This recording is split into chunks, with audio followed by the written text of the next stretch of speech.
Actividad integradora 1, el átomo y sus alcances, del módulo 14 de Prepa en línea CEP. Alumno Iser Verdugo Molina, grupo M14C4G20-059. Asesor virtual, profesor Candelario Carrillo Romero. Introducción. La construcción del conocimiento acerca de la naturaleza del átomo se dio gracias a las aportaciones de varios científicos. Aunque algunas aportaciones datan de 500 años antes de Cristo, siguen representando un importante precedente. A continuación, en este video hablaremos sobre los modelos atómicos y los personajes que están involucrados, así como las diferencias existentes entre ellos. También hablaremos de la relación que hay entre reacción y ecuación química y la forma en que los átomos forman enlaces. Modelo atómico de Dalton. Fue el primer modelo atómico, también conocido como el modelo de la bola de billar. En 1803 lanzó su teoría atómica de la materia y la demostró con múltiples experimentos. En ella decía que todos los elementos que se conocen están constituidos por átomos y que estos eran los más pequeños en que se podía dividir la materia, es decir, eran indivisibles. Dalton utilizó su teoría para explicar y demostrar la existencia del átomo, más o menos igual que Demócrito, pero con un montón de experimentos que se habían hecho sobre los gases y para calcular los pesos atómicos de los elementos. La teoría atómica de Dalton era útil para muchos cálculos y ayudaba a explicar una gran cantidad de datos. En resumen, Dalton demostró la existencia del átomo con experimentos. El error de su teoría era que decía que el átomo era indivisible, cosa que hoy en día se ha demostrado que es falso. Modelo atómico de Thomson, también conocido como el modelo pudín con pasas, desarrollado en 1904. J.J. Thomson supuso que Dalton estaba equivocado, porque el átomo estaba compuesto de electrones, partículas más pequeñas del átomo. Esta nueva teoría atómica de Thomson intentó explicar dos propiedades entonces conocidas de los átomos. Los electrones son partículas cargadas negativamente. Los átomos no tienen carga eléctrica neutra. Thomson llegó a la conclusión de que las partículas negativas no podían ser las unidades fundamentales de la materia, ya que eran todas iguales. En lugar de ello, planteó que deberían ser parte de los átomos. Las partículas negativas fueron más tarde llamadas electrones. Thomson fue el descubridor del electrón Millikan, lo confirmó 20 años después. Modelo atómico de Rutherford, también llamado el modelo planetario, desarrollado en 1911. Rutherford lanzó la primera teoría sobre la estructura del átomo. En ella decía que los electrones giraban alrededor del núcleo como si fuera un sistema solar en miniatura. Este modelo constituyó un quiebre con modelos anteriores y un paso hacia adelante respecto al modelo actualmente aceptado. La mayor parte de la masa atómica se concentra en el núcleo, de mayor tamaño y mayor peso que el resto de las partículas, y dotado de carga eléctrica positiva. Alrededor del núcleo y a grandes distancias de él se encuentran los electrones de carga eléctrica negativa, que lo orbitan en trayectorias circulares. La suma de las cargas eléctricas positivas y negativas de un átomo debería dar cero como resultado, es decir, deberían ser iguales, para que el átomo sea eléctricamente neutro. Más tarde, en 1919, de nuevo Rutherford descubrió que el núcleo de los átomos estaba compuesto por protones y que estos tenían carga positiva.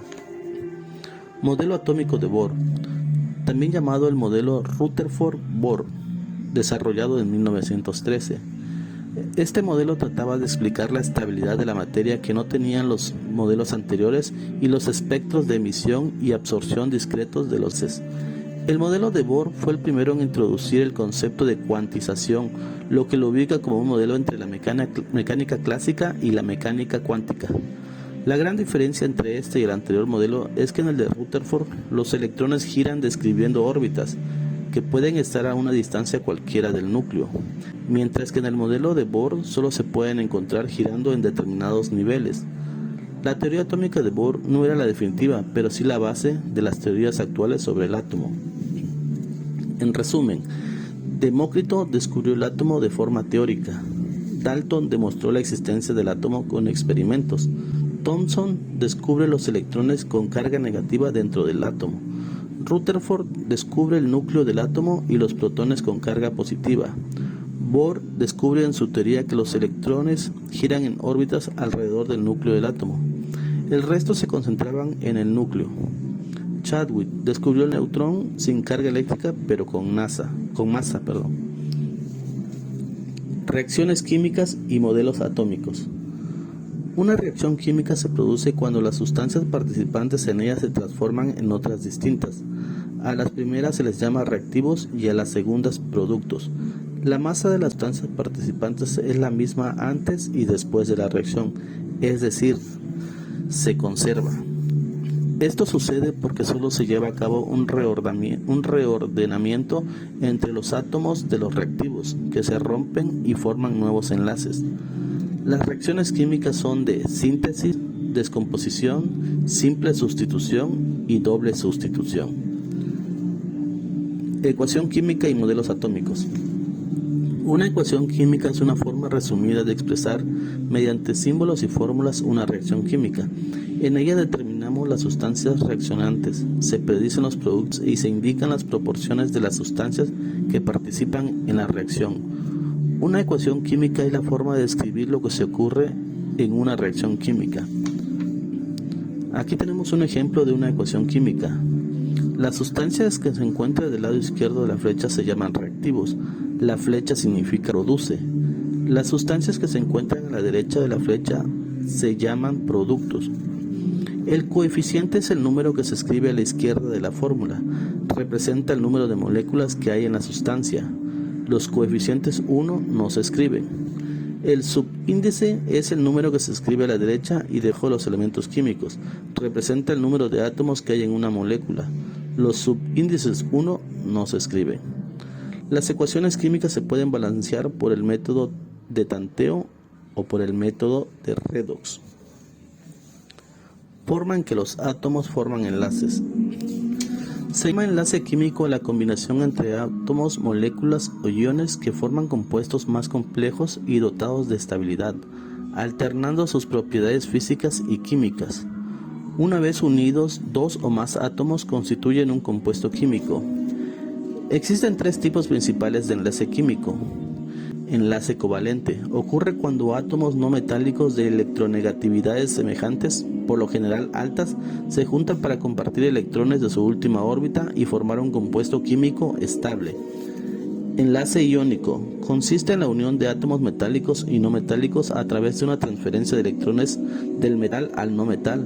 Así se forman iones cargados eléctricamente.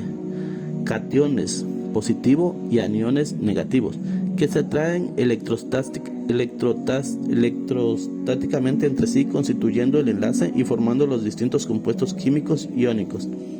Enlace metálico es el que se da entre los átomos metálicos de un mismo elemento en su estado sólido, que constituyen estructuras sumamente compactas y estrechas entre sí.